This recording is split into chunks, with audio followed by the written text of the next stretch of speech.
Welcome, my friends. Welcome to episode 67 of the Corbett Report, the 9/11 Money Trail. Now, of course, the Corbett Report has been concentrating on the 9/11 myth, and deconstructing that myth has been one of the primary objectives of this podcast and the Corbett Report website since its inception. But over 7 years after the events themselves, and after years of painstaking research by a number of researchers into the events, some of the interesting avenues of investigation have become so convoluted as to be almost impenetrable to newcomers. Indeed, at this point, if the 9/11 Truth Movement's goal is to continue to expand and reach new audiences, it needs to do so in new ways. People who have not yet been exposed to, or not yet been convinced by, the ample evidence of extreme physical anomalies on that day, from the controlled demolitions of the towers to the very unusual events at the Pentagon and in Pennsylvania. If people are not interested in that evidence, or even the evidence that has been thoroughly documented by people like Webster Tarpley about the drills that were going on at the exact same time as the events that they were representing, then what is another way to get people into this? Of course, the investigation into the physical anomalies of that day is still of prime importance, but the research into those physical anomalies has now become so voluminous, so convoluted and impenetrable to outsiders, or newcomers to the movement, that the impression is given that only credentialed experts could possibly decipher what really happened on that day. Likewise, many other avenues of investigation have been exhaustively explored by painstaking researchers like Webster Tarpley, who has done some of the best research on the drills that were taking place on that day that simulated the very events that were happening in real time. Again, I would direct listeners back to episode 20 of the Corbett Report for that incredible research. And of course, the research of Indira Singh is another very important piece of this puzzle. And I cannot recommend strongly enough for new listeners to the Corbett Report to go back and listen to episode number 45, in which we highlight Indira Singh and the P-Tech 9/11 software. But it seems to me that there is another avenue for investigation, one that's often overlooked, yet in fact is one of the easiest to understand at a basic level, and one that offers an extremely fruitful area of investigation. In fact, perhaps the base of all serious criminal investigations on events of this magnitude. People have often heard the refrain, "follow the money," and of course an event like this is absolutely no different, even if you were to believe the official fairy tale of what happened on 9/11. You would still have to admit that following the money is of prime importance. In fact, one of the most important things that we can do to try to unravel what really happened on that day. Unless, of course, you listen to the 9/11 Commission. Yes, of course, the 9/11 Commission says that, don't worry, go back to sleep. There's nothing interesting to look at if you're interested in the financing of 9/11. Here's a quote directly from Chapter 5 of the 9/11 Commission report. Quote, "To date, the U.S. government has not been able to determine the origin of the money used for the 9/11 attacks. Ultimately, the question is of little practical significance. Al-Qaeda had many avenues of funding. If a particular funding source had dried up, Al-Qaeda could have easily tapped a different source or diverted funds from another project to fund an operation that cost $400,000 to $500,000 over nearly 2 years." End quote.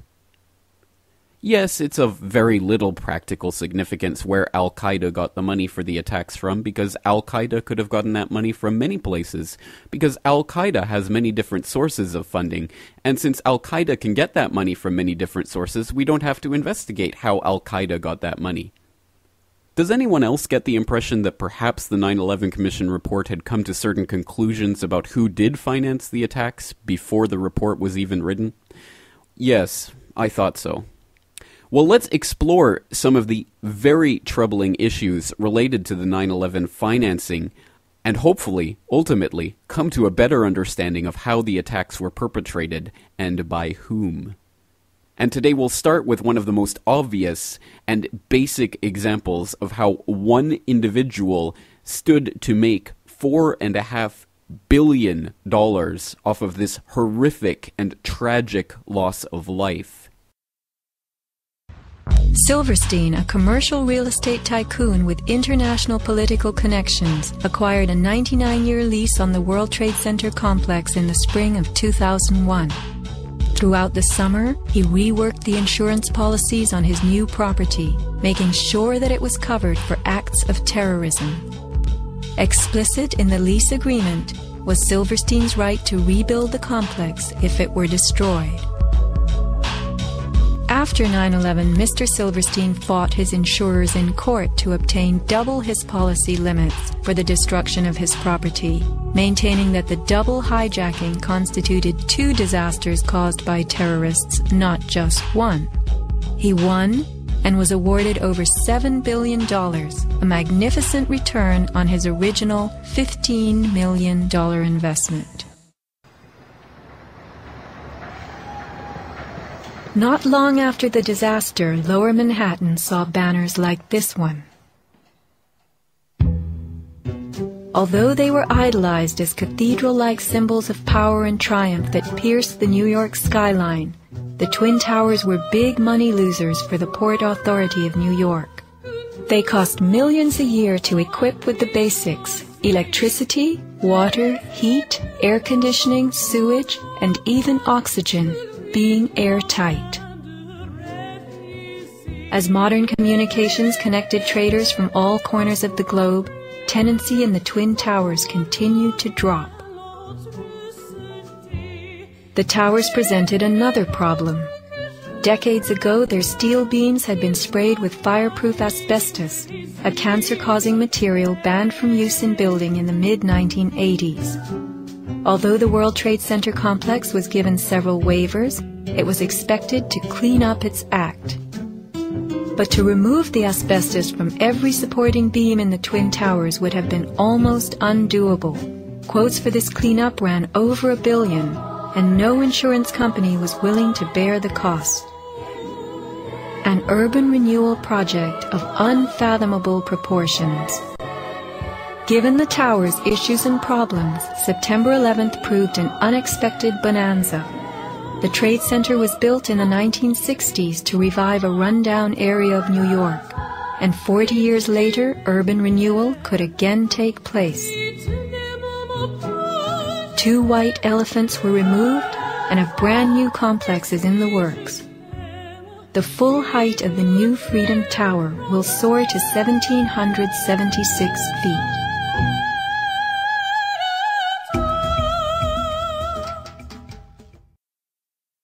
Of course, Lucky Larry's acquisition of the World Trade Center just weeks before 9/11 is by now a well-known story, but one would be advised to check a Bloomberg.com article from 2007 entitled "Silverstein Insurers Reach $2 Billion WTC Settlement" for details of the final settlement, which brought to $4.55 billion the amount that Larry Silverstein made for the deaths of those thousands of people in the World Trade Center on that day.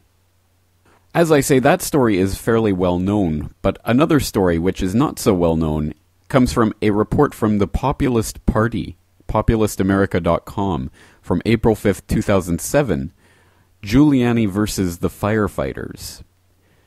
This article reads in part, quote, Giuliani's cult hero status went untarnished and unchallenged until he decided to decline an invitation to the International Association for Firefighters Forum, open to all presidential candidates for Q&A. Mainstream news then picked up on the story and exposed the contention between the former mayor and the real heroes, the New York firefighters, who lost so many of their friends and compatriots in the attacks of that day. All was not well in Oz, and finally someone had alluded to the mask shadowing the truth. A great rift exists between Giuliani and the one group America assumes to be his staunchest allies. What did Giuliani do that so outraged the firefighters and their families that they would still hold such a grudge against him 5 years later? One cannot understand the source of this contention unless one has done some real and difficult research into the events of that day. In November 2001, our members were